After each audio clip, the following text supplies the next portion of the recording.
దేవుని పరిశుద్ధమైన నామమునకు మహిమ ఘనత ప్రభావములు కలుగునుగాక. వీక్షిస్తున్న మీ అందరికీ కూడా మన ప్రభువైన యేసుక్రీస్తు నామములో శుభాభివందనాలు తెలియజేస్తున్నాను. ఈరోజు మన దేవుని మహిమ కలిగిన మాటలు మొదటి సమూయేలు గ్రంథము 26వ అధ్యాయము 25వ వచనం.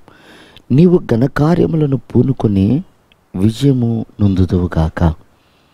ప్రియమైనటువంటి దేవుని సంగమా, దావీదు ఏ తప్పు చేయకున్నప్పటికీ సౌలు అసూయతో ద్వేషంతో అతన్ని హతమార్చాలని పలుమార్లు ప్రయత్నిస్తున్న సందర్భం అది. అనుకోకుండా ఒక రోజున సౌలు దావీదు చేతికి దొరుకుతాడు. తన పక్కన కోపంతో రగిలిపోతున్నటువంటి సైనికులు దావీదు పైనున్న ప్రేమను బట్టి, అయ్యా దావీదా, ఇంకా ఆలస్యం చేయకుండా ఒక్క సెలవు ఇవ్వండి, అతన్ని చంపేద్దామంటారు. అప్పుడు దావీదు, మనము పగ సాధించుటకు, హత్యలు చేయుటకు మనం పిలువబడలేదు, కానీ మనం క్షమించుటకు పిలువబడ్డాము అని అతని దగ్గర ఉన్నటువంటి ఆ వస్త్రపు చెంగును తీసుకొని వెళ్ళి దూరంగా నిలబడి కేకలు వేస్తాడు.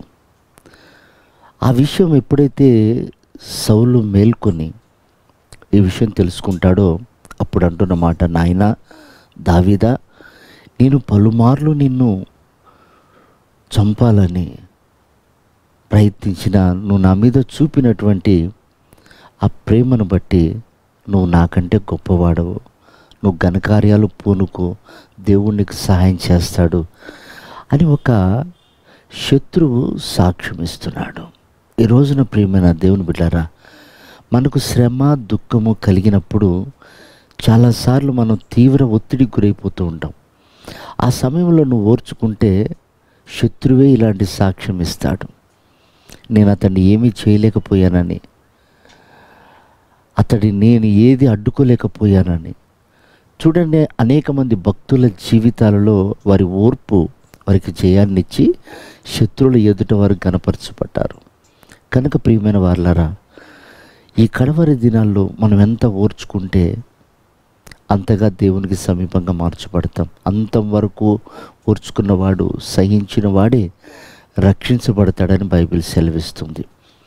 కనుక ప్రియమైన దేవుని బిడ్డలారా, మనలో ఉన్న ఆత్మీయత బలపరచబడుటకు, మనలో ఉన్న అంతరంగ పురుషుడు వర్ధిల్లుటకు మనకు ఓర్మి చాలా అవసరమై ఉన్నది.